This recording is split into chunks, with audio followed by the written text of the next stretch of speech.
Hi guys, welcome back to my Fashion Perfection. ಇವತ್ತು ನೋಡ್ತಿರ್ಬೋದು, ಇವತ್ತು ಏನು ಹೇಳ್ಕೊಡ್ತಿದ್ದೀನಿ ಅಂದರೆ ಶೇಪಲ್ಲಿ ಯಾವ ಥರ ಜರಿ ಥ್ರೆಡ್ಡಿಂದ ನಾವು ಚೈನ್ ಸ್ಟಿಚ್ ಹಾಕಬೇಕು ಅಂತಂದು ತೋರಿಸ್ಕೊಡ್ತಿದ್ದೀನಿ. ನೀವು ನೋಡ್ತಿರ್ಬೋದು ಯಾವ ಥರ ಎಲ್ಲ ನಾವು ಫಸ್ಟು ಜರಿ ಥ್ರೆಡ್ ತೊಗೊಂಡು ಅದಕ್ಕೆ ನಾಟ್ ಹಾಕೋಬೇಕು. ನಾಟ್ ಹಾಕೊಂತ ಆದಮೇಲೆ 14 ನಂಬರ್ ಟುಲಿಪ್ ನೀಡಲ್ ತೊಗೊಂಡ್ಬಿಟ್ಟು ಬಟ್ಟೆ ಕೆಳಗಡೆಯಿಂದ ಜರಿ ಥ್ರೆಡ್ನ ಮೇಲ್ಗಡೆ ತೊಗೊಂಡು ವರ್ಕ್ ಮಾಡಬೇಕು. ನೋಡ್ತಿರ್ಬೋದು ಟ್ರಯಾಂಗಲ್ ಶೇಪ್ ಯಾವ ಥರ ನಾವು ತ್ರಿಭುಜ ಆಕಾರ ಯಾವ ಥರ ಶೇಪಿಗೆ ನಾವು ವರ್ಕ್ ಮಾಡಬೇಕು ಅಂತ ತೋರಿಸ್ತಿದ್ದೀನಿ. ಮತ್ತು ಕಾರ್ನರಲ್ಲಿ ಯಾವ ಥರ ನಾವು ಟರ್ನ್ ಮಾಡಬೇಕು, ಚೈನ್ ಸ್ಟಿಚ್ನ ಯಾವ ಥರ ಅದನ್ನು ಟರ್ನ್ ಮಾಡಿ ತೊಗೋಬೇಕು ಅನ್ನೋದನ್ನು ಇವತ್ತು ಹೇಳ್ಕೊಡ್ತಿದ್ದೀನಿ. ನೀವು ನೋಡ್ತಿರ್ಬೋದು, ಜಾಸ್ತಿ ನಾವು ಪ್ರಾಕ್ಟೀಸ್ ಮಾಡಬೇಕು. ಆರಿ ವರ್ಕಲ್ಲಿ 1 ಟೈಮ್ ಮಾಡಿ ಸರಿ ಆಯಿತು ನನಗೆ ಬರುತ್ತೆ ಬಿಡು, 1 ಡೇ ಮಾಡಿ ಅಥವಾ 1 ಅವರ್ ಮಾಡಿ ಬರುತ್ತೆ ಅನ್ನೋ ಆ ಥರ ಇರೋದಿಲ್ಲ.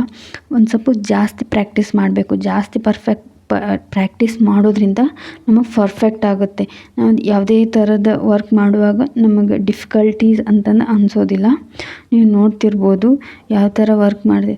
ಇದು ಯಾವುದೇ ಆರಿ ವರ್ಕ್ ಅಷ್ಟೇ ಅಲ್ಲ, ನಾವು ಇವಾಗ ಮಾಡ್ತಿರೋ ವರ್ಕ್ ಅಷ್ಟೇ ಅಲ್ಲ, ನಾವು ಯಾವುದೇ ಒಂದು ವರ್ಕ್ ಮಾಡ್ತಿದ್ದೀವಿ ಅಂದಮೇಲೆ ಅದನ್ನು ಜಾಸ್ತಿ ಪರ್ಫೆಕ್ಟ್ ಬರಬೇಕು, ಫಿನಿಶಿಂಗ್ ನೀಟ್ ಬರಬೇಕು ಅಂದರೆ ಜಾಸ್ತಿ ಪ್ರಾಕ್ಟೀಸ್ ಮಾಡಿರಬೇಕು ಅದ್ರ ಮೇಲೆ, ಆ ವರ್ಕ್ ಮೇಲೆ. ಸೊ ದಟ್ ನಮ್ಗೆ ಅವಾಗ ಅದೊಂದು ಗ್ರಿಪ್ ಸಿಗುತ್ತೆ ಆ ವರ್ಕ್ ಮೇಲೆ. ನಮ್ದು ಯಾವುದೇ ಥರದ ಡಿಫಾಲ್ಟ್ ಆಗಲ್ಲ ನಾವು ಮಾಡೋ ವರ್ಕಲ್ಲಿ. ಸೊ ನಾವು ಜಾಸ್ತಿ ಪ್ರಾಕ್ಟೀಸ್ ಮಾಡೋದ್ರಿಂದ ನಮ್ಗೆ ವರ್ಕು ಪರ್ಫೆಕ್ಷನ್ ಇರುತ್ತೆ.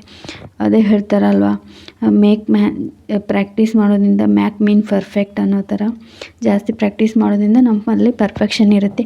ಮತ್ತು ವರ್ಕಲ್ಲೂ ಅಷ್ಟೇ ಪರ್ಫೆಕ್ಷನ್ ಇರುತ್ತೆ. ನಮ್ಮ ವರ್ಕಲ್ಲಿ ಪರ್ಫೆಕ್ಷನ್ ಇದ್ದರೆ ಜಾಸ್ತಿ ಕಸ್ಟಮರ್ಸು ನಮ್ಮ ಹತ್ರ ಬರ್ತಾರೆ, ಆರ್ಡರ್ಸ್ ಸಿಗುತ್ತೆ.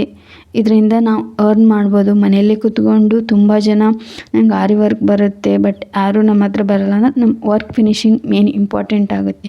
ಸೊ ಅದಕ್ಕೋಸ್ಕರ ನಾವು ಯಾವಾಗಲೂ ನೀಟಾಗಿ ನಮ್ಮ ವರ್ಕ್ ಫಿನಿಶಿಂಗಲ್ಲಿ ನೋಡೋರಿಗಾಗಿರ್ಬೋದು, ನಾವು ಮಾಡೋ ವರ್ಕ್ ನಮಗೆ ಇಷ್ಟ ಆಗಬೇಕು. ಆ ಥರ ಇರೋದ್ರಿಂದ ಯಾರಿಗಾದರೂ ಇಷ್ಟ ಆಗೇ ಆಗುತ್ತೆ. ಸೊ ದ್ಯಾಟ್ ನಾವು ಜಾಸ್ತಿ ಪ್ರಾಕ್ಟೀಸ್ ಮಾಡಬೇಕು. ವರ್ಕ್ ಮಾಡೋದ್ರಿಂದ ಪರ್ಫೆಕ್ಷನ್ ಇರುತ್ತಲ್ವ, ಅದರಿಂದ ನಮ್ಮ ವರ್ಕ್ ನಾವು ಮಾತಲ್ಲಿ ಹೇಳೋದ್ರಿಂದ ನಮ್ಮ ವರ್ಕಲ್ಲಿ ಮಾಡಿ ತೋರಿಸ್ಬೇಕಂತಾರಲ್ಲ ಆ ಥರ. ನೋಡ್ತಿರ್ಬೋದು ಇವಾಗ ಟ್ರಯಾಂಗಲ್ ಶೇಪ್ದು ಕಂಪ್ಲೀಟ್ ಆಗಿ ಇವಾಗ ಸರ್ಕಲಲ್ಲೂ ಯಾವ ಥರ ನಾವು ವರ್ಕ್ ಮಾಡ್ಬೋದು ಅಂತ ತೋರಿಸ್ತಿದ್ದೀನಿ. ನೋಡ್ತಿರ್ಬೋದು ನೀವು ಎಷ್ಟು ಈಸಿಯಾಗಿ ತೊಗೋಬೇಕು. ಅದು ಗ್ರಿಪ್ ಬೇಕಂದರೆ, ನೀಡಲಲ್ಲಿ ಗ್ರಿಪ್ ಬೇಕಂದರೆ ಒಂದು ಸ್ವಲ್ಪ ಪ್ರಾಕ್ಟೀಸ್ ಜಾಸ್ತಿ ಇರಬೇಕು. ಅಂದರೆ ನಾವು ಸ್ಪೀಡಾಗಿ ವರ್ಕ್ ಮಾಡ್ಬೋದು. ಇಲ್ಲಾಂದರೆ ಥ್ರೆಡ್ಡು ಸ್ಲಿಪ್ ಆಗ್ತಿರುತ್ತೆ ನಮ್ಮ ಕೈಯಿಂದ, ನೀಡಲಿಂದ. ಸೊ ನಮ್ಮದೊಂದು ಸ್ವಲ್ಪ ಪ್ರಾಕ್ಟೀಸ್ ಜಾಸ್ತಿ ಇರೋದ್ರಿಂದ ಗ್ರಿಪ್ ಜಾಸ್ತಿ ಆಗುತ್ತೆ ಮತ್ತು ಸ್ಪೀಡ್ ವರ್ಕ್ ಆಗುತ್ತೆ. ಸ್ಪೀಡ್ ವರ್ಕ್ ಆಗೋದ್ರಿಂದ ನಾವು ಟೈಮ್ ಸೇವ್ ಮಾಡ್ಬೋದು.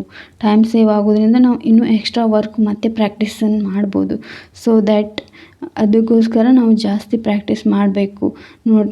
ಯಾವ ಥರ ನಾವು ಪ್ರಾಕ್ಟೀಸ್ ಮಾಡೋದ್ರಿಂದ ಅಂತ ಡೈಲಿ 1 by 1 ನಿಮ್ಗೆ ಯಾವುದೇ ಥರದ ಚೈನ್ ಸ್ಟಿಚ್ ಫಸ್ಟ್ ಯಾರಾದರೂ ಗೊತ್ತಿಲ್ಲ ಚೈನ್ ಸ್ಟಿಚ್ ಯಾವ ಥರ ಹಾಕಬೇಕು ಜರಿ ಥ್ರೆಡ್ಡಿಂದ ಅನ್ನೋದಾದರೆ ನನ್ನ ಚಾನಲಲ್ಲಿ ನಾನು ಆಲ್ರೆಡಿ ಅಪ್ಲೋಡ್ ಮಾಡಿದ್ದೀನಿ. ನೀವು ನೋಡ್ತಿರ್ಬೋದು. ನೋಡಿರಲಿಲ್ಲ ಅಂದರೆ ಹೋಗಿಬಿಟ್ಟು ಚೆಕ್ ಮಾಡಿ ಯಾವ ಥರ ಚೈನ್ ಸ್ಟಿಚ್ಚು ಮಾಡೋದು ಅಂತಂದು. ನಾನು ಸಿಲ್ಕ್ ಥ್ರೆಡ್ಡಲ್ಲೂ ವಿಡಿಯೋ ಮಾಡಿ ಅಪ್ಲೋಡ್ ಮಾಡಿದ್ದೀನಿ, ಜರಿ ಥ್ರೆಡ್ಡಲ್ಲೂ ವರ್ಕ್ ಮಾಡಿ ಅಪ್ಲೋಡ್ ಮಾಡಿದ್ದೀನಿ. ಇವಾಗ ಶೇಪ್ಸಲ್ಲಿ ಯಾವ ಥರ ನಾವು ಶೇಪ್ಗಳಲ್ಲಿ ವರ್ಕ್ ಮಾಡೋದು ಅನ್ನೋದನ್ನು ನಿಮಗೆ ಹೇಳ್ಕೊಡ್ತಿದ್ದೀನಿ. ನೋಡ್ತಿರ್ಬೋದು, ಅಬ್ಸರ್ವ್ ಮಾಡಬೇಕು. ಜಾಸ್ತಿ ನೋಡಿ ಕಲಿ, ಮಾಡಿ ಕಲಿ ಅಂತಾರಲ್ವ, ಆ ಥರ ಫಸ್ಟ್ ಅಬ್ಸರ್ವೇಷನ್ನು ಇಂಪಾರ್ಟೆಂಟು, ಆಮೇಲೆ ನೋಡಿ ಕಲಿಯೋದು, ಆಮೇಲೆ ಮಾಡಿ ಕಲಿಯೋದು. ನಾವು ಮಾಡ್ತಾನೂ ಕಲಿತೀವಿ, ನೋಡ್ತಾನೂ ಕಲಿಬೇಕು ಅಂತಂದು ಹೇಳ್ತಾರಲ್ವ, ಆ ಥರ ಇದು. ಈ ಥರ ವರ್ಕೆಲ್ಲ ಕಲಿಯೋದ್ರಿಂದ ನಾವು ಇವಾಗ ನಿಮಗೆ ಗೊತ್ತಿರ್ಬೋದು, ಆರಿ ವರ್ಕಲ್ಲಿ ಎಷ್ಟೊಂದು ಅಮೌಂಟು ಅರ್ನ್ ಮಾಡ್ತಿದ್ದಾರೆ ಮನೆಯಲ್ಲೇ ಕೂತ್ಕೊಂಡು. ಎಷ್ಟೊಂದು ಜನ ಇವಾಗ ಇನ್ನೊಬ್ಬರ ಕಡೆ ಕೆಲಸಕ್ಕೆ ಹೋಗಿ ಅರ್ನ್ ಮಾಡೋದಕ್ಕೂ ಇವಾಗ ನಮ್ಮದೇ ಓನ್ ವರ್ಕ್ ಇರೋದಕ್ಕೂ ತುಂಬಾ ಡಿಫ್ರೆನ್ಸ್ ಇರುತ್ತೆ ಅಲ್ವಾ. ಸೊ ದ್ಯಾಟ್ ನಾವೇ ಈ ವರ್ಕ್ ಕಲ್ತ್ಕೊಂಡ್ರೆ ನಾವು ತುಂಬ ಮನೇಲಿ ಕೂತ್ಕೊಂಡು ಆರಾಮ್ ಅರ್ನ್ ಮಾಡ್ಬೋದು. ಕಸ್ಟಮರ್ಸು ಇವಾಗ ನಮ್ಮ ಬ್ಲೌಸಿಗೆ ವರ್ಕ್ ಮಾಡ್ಬೋದು. ಎಷ್ಟೊಂದು ಅಮೌಂಟ್ ಇದೆ ಇವಾಗ. ನಮಗೆಲ್ಲ ಅನಿಸುತ್ತೆ ಯಾರಾದರೂ ವರ್ಕ್ ಮಾಡ್ಕೊಂಡ್ರು ಬ್ಲೌಸ್ ಹಾಕಿದರೆ ನಮಗೂ ಅದೇ ಥರ ಬ್ಲೌಸ್ ಹಾಕ್ಕೋಬೇಕು. ಹೆಣ್ಮಕ್ಳಿಗೆ ಅಂದಮೇಲೆ ಯಾರಿಗಾದರೂ ಅಷ್ಟೇ ಯಾವುದಾದ್ರೂ ಚೆನ್ನಾಗಿದೆ ಅಂದರೆ ನಮಗೂ ತೊಗೋಬೇಕು ಹಾಕ್ಕೋಬೇಕು ಅಂತ ಅನಿಸುತ್ತಲ್ಲ. ಸೊ ದ್ಯಾಟ್ ಅದಕ್ಕೋಸ್ಕರ ಅಟ್ಲೀಸ್ಟ್ ನಾವು ನಮ್ಮ ಮನೇಲಿ ನಾವಾದರೂ ಹಾಕ್ಕೋಬೋದಾಗುತ್ತೆ ಬ್ಲೌಸಿಗೆ. ನಮಗೆ ಯಾವ ಥರ ಬೇಕು ಆ ಥರ ವೆರೈಟಿ ಡಿಸೈನ್ಸ್ಗಳನ್ನ ಮಾಡ್ಕೋಬೋದು. ಸೊ ಮನೇಲಿ ಕೂತ್ಕೊಂಡು ಈ ಥರ ಎಲ್ಲ ವರ್ಕ್ ಕಲಿಯೋದ್ರಿಂದ ನಮ್ಮ ಮನೆಯಿಂದ ಮನೆಗೂ ಹೆಲ್ಪ್ ಆಗುತ್ತೆ, ನಮಗೂ ಹೆಲ್ಪ್ ಆಗುತ್ತೆ, ತುಂಬಾ ಯೂಸ್ಫುಲ್ ಆಗುತ್ತೆ. ಸೊ ಯಾರೆಲ್ಲ ನಮ್ಮ ವಿಡಿಯೋ ನೋಡ್ತಿದ್ದೀರಾ ಪ್ಲೀಸ್ ಸಬ್ಸ್ಕ್ರೈಬ್ ಮಾಡಿ, ಲೈಕ್ ಮಾಡಿ, ಶೇರ್ ಮಾಡಿ, ಕಮೆಂಟ್ ಮಾಡಿ, ವಿಡಿಯೋ ಹೇಗಿದೆ ಅಂತ ಹೇಳಿ. ಲೈಕ್ ಆದರೆ ಕಮೆಂಟ್ ಮಾಡಿ, ಲೈಕ್ ಮಾಡಿ, ಸಬ್ಸ್ಕ್ರೈಬ್ ಮಾಡಿ. ಹೇಗಿದೆ ವಿಡಿಯೋಸ್ ಮತ್ತು ಹೇಗಿದೆನಾ ಇದು ಶೇಪ್ಸ್ ಎಲ್ಲ ಚೆನ್ನಾಗಿದೆನಾ ಹೊಳ್ಳಿ ನಿಮ್ಗೆ ಯೂಸ್ಫುಲ್ ಆಯಿತು ಅಂತ ಅಂದ್ಕೊತೀನಿ. Thank you.